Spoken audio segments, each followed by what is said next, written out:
मैं हिंदी का विद्यार्थी था, मुझसे कौन प्रेम करती? भाई मरते हुए पे कौन मरेगा? 2-3 लोग ताली बजा रहे हैं, आप भी रहने दो।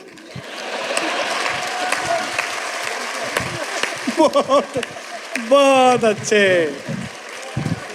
नहीं, ऐसे लगता है ना जैसे पूरी भीड़ का लोड 2-3 लोगों पे आ गया हो। मरते हुए पे कौन मरता?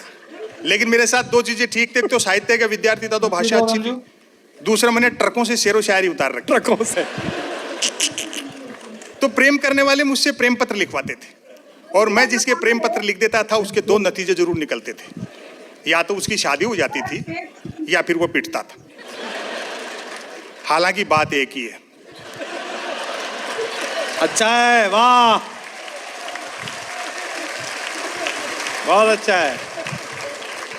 आज भी कई मिलते हैं अपनी पत्नी और बच्चों के साथ में। हिंदुस्तानी आदमी आम दिन तो छोड़ो, 14 फरवरी को वैलेंटाइन डे आता है, उस दिन तक सुख से प्रेम नहीं कर सकता। 14 फरवरी को श्री राम सेना वाले तो ये कह देते हैं कि जो भी प्रेम करता हुआ मिला उसको पीटेंगे। और सरकार पुलिस को यह हिदायत देती थी कि देखो इस दिन कोई प्रेम से वंचित नहीं रह जाए। जो प्रेम करते हुए मिलते हैं उनको तो श्री राम सेना वाले पीटते हैं, जो नहीं करते हैं उनको पुलिस वाले पीटते हैं। ये प्रेम है क्या? कबीर को, सूर को, तुलसी को, मीरा को पढ़ो, गालिब, दाग और मीर को पढ़ो, मुनव्वर राणा जी, राहत इंदौरी जी और कुमार विश्वास को पढ़ो तो पता लगे प्रेम दर्शन का विषय, प्रदर्शन का विषय नहीं है। अच्छा है, बहुत अच्छा है। जिन नौजवानों के कंधों पर चुनौतियां हैं, देश की, समाज की, परिवार की, दोस्तों एक निवेदन कर दूं, प्यार मोहब्बत जैसी कोई बात नहीं है। मीडिया के बंधु देह के नाम पर एक देह का जाल फैला रहे हैं। नेह के नाम पर समय बदल गया, समा का स्थान ट्यूबलाइट ने ले लिया। परवाना जलने की गरज से ज्यादा है तो छिपकली खा जाते हैं। जो देश के सामने चुनौतियां हैं, अभी बात कर रहे थे, एक तो साहब चुनाव में मीडिया ने बड़ी कलाकारी करी।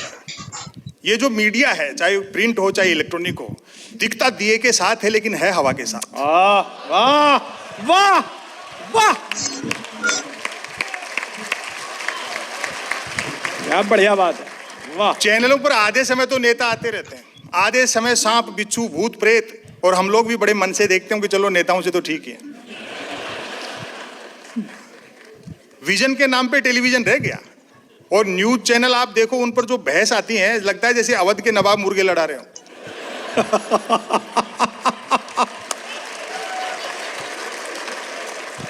अच्छा है। 4 जने होते हैं बहस में, एक मुद्दे का समर्थक, एक मुद्दे का विरोधी, एक बुद्धिजीवी, दोनों को हड़काने वाला,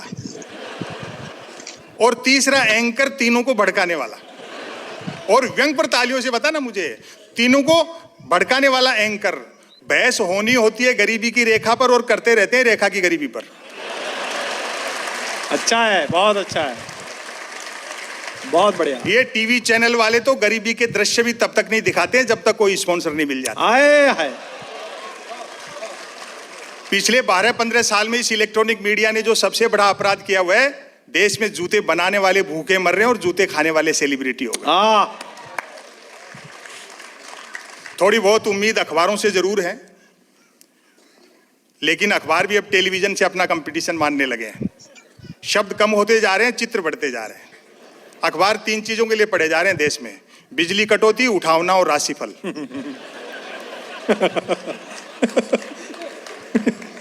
और रोज नया छप रहा है।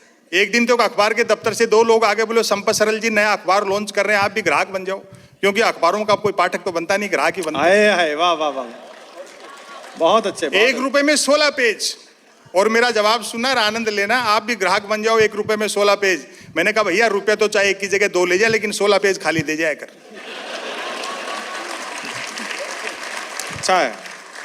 फिर मैंने रिसर्च की, इतने अखबार अगर कोई खरीदता नहीं तो बिकते कैसे हैं? तो अचानक एक दिन एक अखबार के दफ्तर से फोन आया, बोले संपत सरल जी आज आपका नाम हमारे अखबार में छपा। मैं बड़ा खुश हुआ जी, आपका अखबार कहाँ मिलता है? वो बोले हमारा अखबार कोई होकर नहीं बांटता, जिस किसी का नाम छप जाता है दिन भर वही खरीद खरीद कर बांटता है।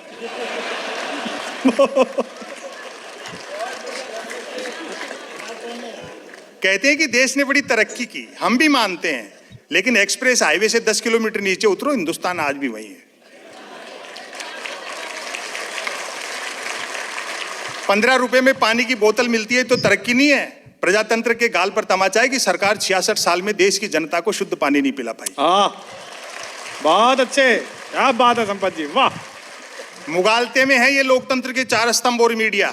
वक्त हिसाब लेता है, अंतिम बात कहूंगा उसके बाद एक रचना शुरू करता हूं। समय किस तरह से हिसाब लेता है। हो सकता है कि हमारी संस्था के पवित्र मंच पर खड़े होकर के इससे आक्रामक व्यंग मैं नहीं कह सकता, क्या बात है? क्योंकि हमारे पास राइट टू रिकॉल नहीं है। हम हमारा आक्रोश व्यक्त कर सकते हैं। दोस्तों, जिन अंग्रेजों का सूरज नहीं डूबता था उनके वायसराय और राजाओं की यूनिफॉर्म बैंडबाजी वाले पहनते।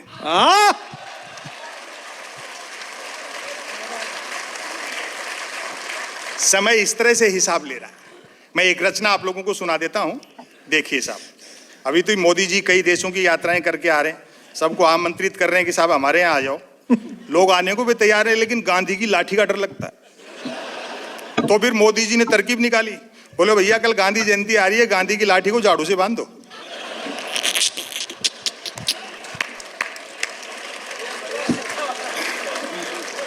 यह है स्वच्छ भारत अभियान। बताओ,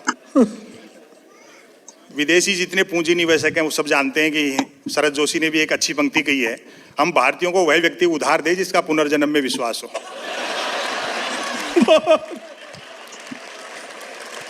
बहुत अच्छे।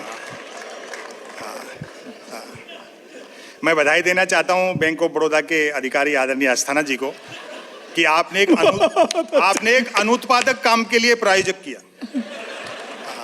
लेकिन जयपुर में भी ये हमारे पड़ोसी थे और बड़ा अच्छा आपने काम किया। दोस्तों, जितने प्रायोजक हैं मैं उनसे निवेदन करना चाहता हूँ, एक अच्छा काम है। अब कविता और शायरी में ही कहीं कहीं थोड़ी सच्चाई बची है। मीडिया और वो सब तो आप सब लोग देख ही रहे हैं। पैसा दुनिया में बहुत कुछ है, लेकिन सब कुछ नहीं है। जब राम पास में थे तो सीता को सोने का हिरण चाहिए था, और वही सीता जब सोने की लंका में बैठी थी तो हाय राम कर। हाय हाय, वाह वाह, क्या बात है। इसलिए आप इन लोगों का हौसला बढ़ाते रहिए, अच्छे लोग आते रहें, अच्छी अच्छी चीजें अच्छे अच्छे लोगों को सुनाते रहें। एक रचना मैं सुनाता हूँ। मैं गद्य पढ़ता हूँ, जैसा शरद जोशी जी केपी सक्सेना जी पढ़ते थे। वो दोनों इस दुनिया में है नहीं। 5-6 साल से मैंने कोशिश की और भाई कुमार विश्वास का बड़ा संबल मिला, काम चल निकला। कहाँ तक पहुंचा आप देखिए। हम तकनीक के युग में जी रहे हैं।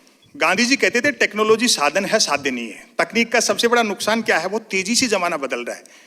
पिताजी के अनुभव बेटे के किसी काम के नहीं रहे।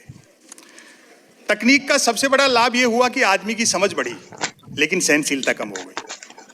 भौगोलिक दूरियां कम हुई, लेकिन आदमी से आदमी दूर हो गया। वाह, हाँ क्या बढ़िया कर रहे हैं आप, वाह वाह। और अब तो आदमी खुद से दूर होता जा रहा है। तब मैंने एक रचना लिखी। पहले का जो समय था उसमें आपाधापी संघर्ष और सब कुछ था, लेकिन रोमांच बहुत था। आज जीवन में जितनी आपाधापी संघर्ष है, लेकिन रोमांच नहीं है, रस नहीं जुड़ गया। आज आपको मर्सिडीज या ऑडी में वो आनंद नहीं आता जो पिताजी की दी हुई उस जमाने की 150-200 रुपए की साइकिल में आता।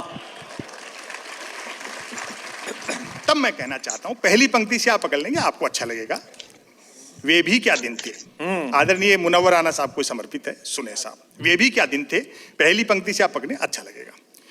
वे भी क्या दिन थे जब घड़ी एक आध के पास होती थी और समय सबके पास था। वाह, बहुत अच्छे संपत भाई, वाह वाह वाह, क्या बात है। हाँ, ये है व्यंग, वाह वाह वाह वाह वाह वाह।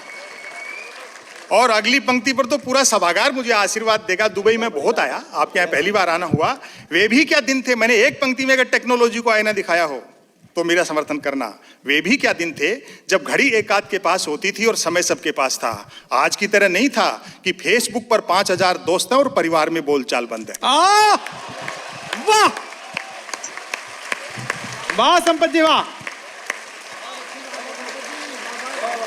ये जितने लोग बैठे हैं, कवि सम्मेलन, मुशायरा, वो मजाक की बात भले 10 तरह की होती होंगी, लेकिन कोई धंधा नहीं है, हमारे लिए मिशन है। हमारी कोशिश है मोबाइल, इंटरनेट, कंप्यूटर, टेलीविजन में उलझी पीढ़ी शब्दों से मोहब्बत करे, किताबों की तरफ लौटे, बुजुर्गों का सानिध्य हासिल करे।